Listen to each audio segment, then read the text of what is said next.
نحمده ونصلي ونسلم على رسوله الكريم اما بعد۔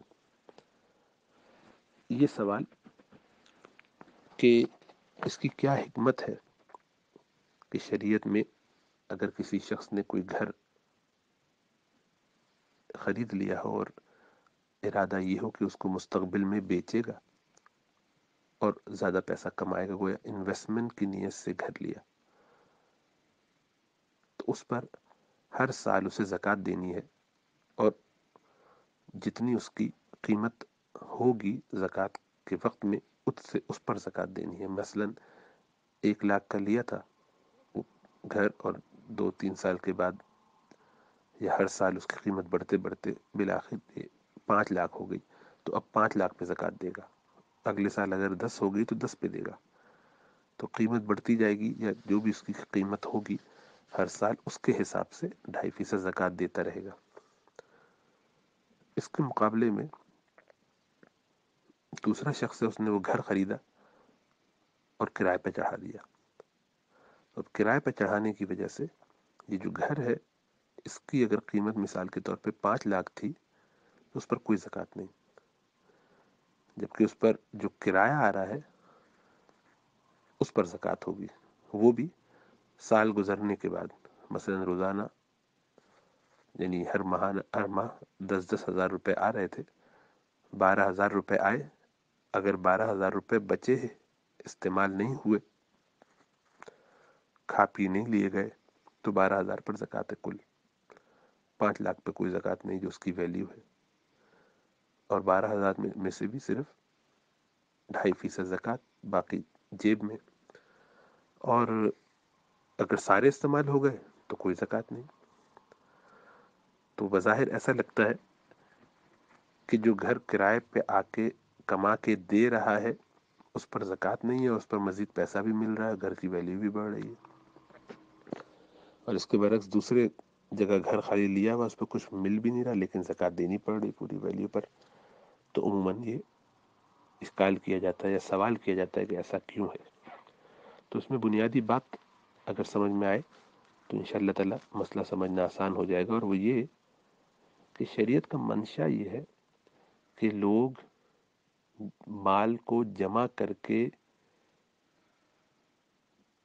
اپنے لیے مستقبل کے لیے رکھیں، لیکن اس خیال اور احتیاط کے ساتھ کہ دوسرے انسانوں کا بھی حق ادا ہوتا رہے۔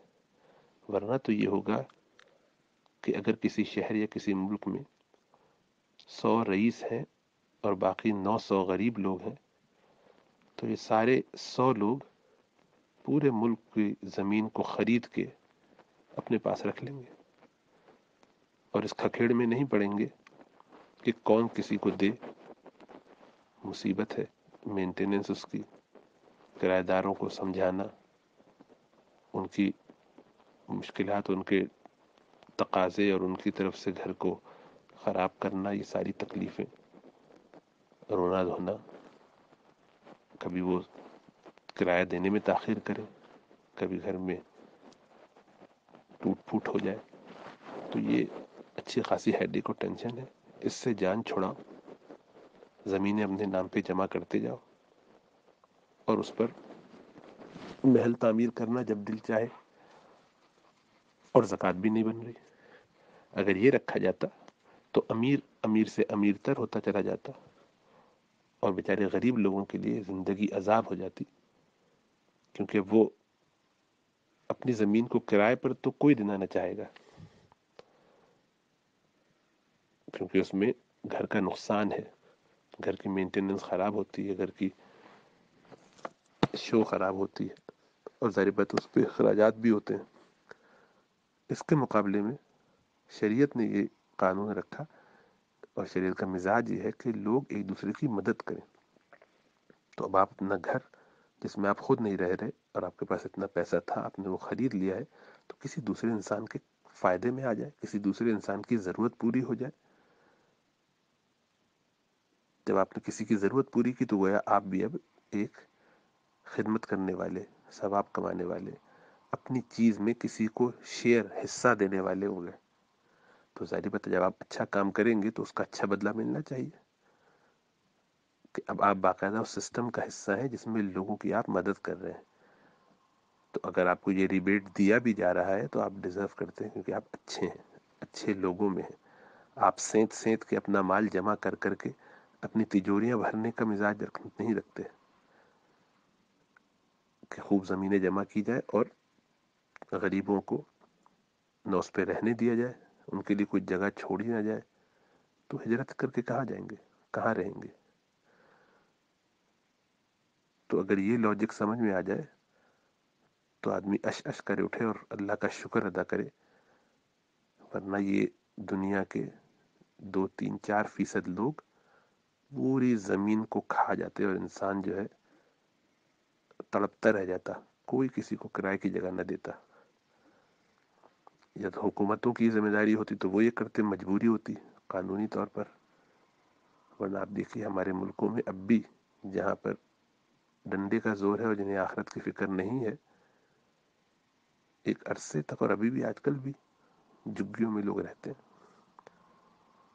اور ایسے لوگ ہیں کہ جن کے پاس اتنے بڑے گھر ہیں کہ شاید وہ اپنے گھر کے ایک کونے سے دوسرے کونے تک بھی دن میں روزانہ چکر نہ لگاتے ہوں، یا ضرورت ہی نہ پڑتی ہو. اتنے کمرے ہیں، معلوم بھی نہ ہو کہ کتنے فرنیچر اور کتنی چیزیں گھر میں موجود ہیں. تو یہ جو مزاج ہے کہ چیزوں کو جمع کرا جائے، سینت سینت کے رکھا جائے، یہ سب اسلامی مزاج کے خلاف ہے. دنیا میں آدمی اپنی ضرورت کے لیے آیا ہے، اس کو پورا کرے، اور اپنی ضرورت میں سے جو بچ جائے اس سے دوسروں کی مدد کرے. وفی اموالہم حق للسائل والمحروم، ان کے مال میں ضرورت مندوں کا حصہ ہے. یہ کیا کہ ساری زمین میرے قبضے میں ہو اور مجھے اس پہ کچھ مدد بھی نہ کرنی پڑے. تو یہ گویا اس زمین کو جس پہ وہ دوسرے کی تکلیف نہ پہنچے اس سے اپنے آپ کو بچا رہا ہے، تو اس میں 2.5% دے کے یہ کہتا ہے کہ بھائی میں ٹھیک ہے آپ کو کسی کو گھر میں رکھ نہیں رہا ہوں، یہ قربانی میں نہیں دے سکتا ہوں، مجھے مینٹیننس میں مشکل ہوتی ہے، میں یہ پین لینا نہیں چاہتا ہوں، تو چلو میں اس کی 2.5% قیمت جو ہے یہ زکوٰۃ کے طور پر دے دیتا ہوں اپنے بھائیوں کو جو غریب ہیں، ان کی کچھ مدد ہی ہو جائے. تو گویا اس سے یہ کام کروایا جا رہا ہے کہ تم بھی کچھ حصہ ڈالو معاشرے کے اندر.